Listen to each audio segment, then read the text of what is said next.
Essa história, tudo bem com vocês? Aqui quem vos fala é o professor Daniel Martins. Vamos ao contexto histórico da Revolução Liberal do Porto.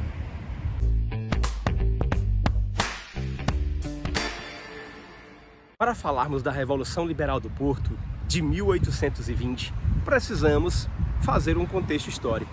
Por isso, vamos lá para as famosas revoluções ali do último quartel do século XVIII. Revolução Francesa, independência das 13 colônias e a própria Revolução Industrial. Então, esse processo acabou por culminar em processos distintos dentro da França, a partir das fases da Revolução Francesa, da ascensão ao trono de Napoleão Bonaparte. E naquele contexto, Napoleão Bonaparte, a França, não conseguia acompanhar o desenvolvimento industrial da Inglaterra.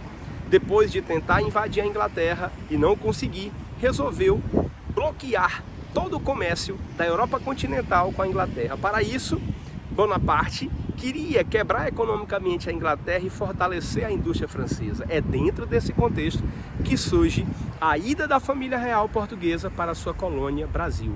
Dentro desse processo, em 1808, com a chegada da família real portuguesa no Brasil, vamos ter uma série de modificações dentro desse âmbito metrópole-colônia Portugal-Brasil. Por exemplo, os portugueses que não embarcaram com a família real, ficaram em Portugal e tiveram que lutar para defender o seu território das tropas napoleônicas. É bem verdade que a Inglaterra envia ajuda a Portugal, mas eles sofreram 3 invasões francesas. Tiveram que resistir, perderam o principal comércio, porque quando Dom João VI chega no Brasil, ele abre os portos aos produtos ingleses, deixando Portugal numa situação difícil.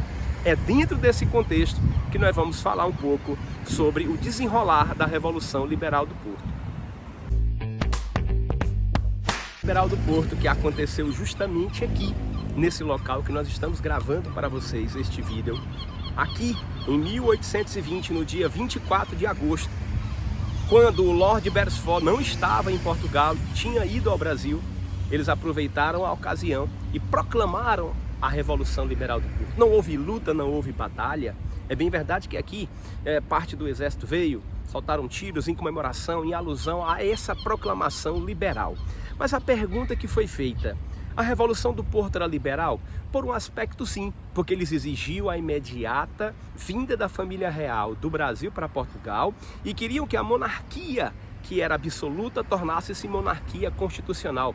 Então, por esse aspecto, era liberal. Mas, por outro, eles exigiam a imediata recolonização do Brasil. E isso, para os brasileiros, não era nada de liberal. Lógico que para os portugueses, sim, porque se sentiam abandonados com essa ótica que nós acabamos de perceber e de mostrar a vocês. Mas já para os brasileiros, ela não era liberal. Por quê? Porque a família real acaba por retornar e eles queriam recolonizar o Brasil. E dentro desse processo, acabou por não ocorrer a recolonização do Brasil. E Dom Pedro I, que não tinha vindo com a família real, fica no Brasil. E isto acaba por despertar o interesse da independência do país. Ou seja, por mais que a Revolução Liberal do Porto, com características extremamente europeias, portuenses, influenciada pela famosa Constituição Espanhola de 1812, a Constituição de Cádiz, por uma manifestação que tinha ocorrido na Espanha em 1820, contra o governo espanhol monárquico. Dentro desse contexto, a influência da Espanha foi muito grande. Mas é importante dizer que a Revolução Liberal do Porto, mesmo sem ter interesse de ajudar o Brasil, acabou por beneficiar. Porque com a vinda da família real portuguesa, Dom Pedro ficando no Brasil, e esse contexto favoreceu de forma espetacular a nossa independência. Então, analisando de forma concreta, a Revolução Liberal do Porto foi muito importante para o Brasil. Lógico, o se na nossa história, de forma concreta, ele não existe porque o se não aconteceu. Mas se nós imaginávamos aqui possibilidades múltiplas, já que quando o se é utilizado eu tenho que pensar assim, talvez se a família real portuguesa não viesse naquele momento, a nossa independência pudesse ter demorado um pouco mais, ou quem sabe nem ter acontecido. Então, dentro desse processo, é fundamental dizer que a Revolução Liberal do Porto mesmo não sendo liberal para o Brasil, ela foi fundamental para que o processo de independência surgisse. Então, em 7 de setembro de 1822, depois de outros fatos importantes, Dom Pedro proclama a independência. Dom Pedro I, que seria aqui em Portugal o futuro Dom Pedro IV. Mas a gente encerra por aqui e depois a gente vai comentar mais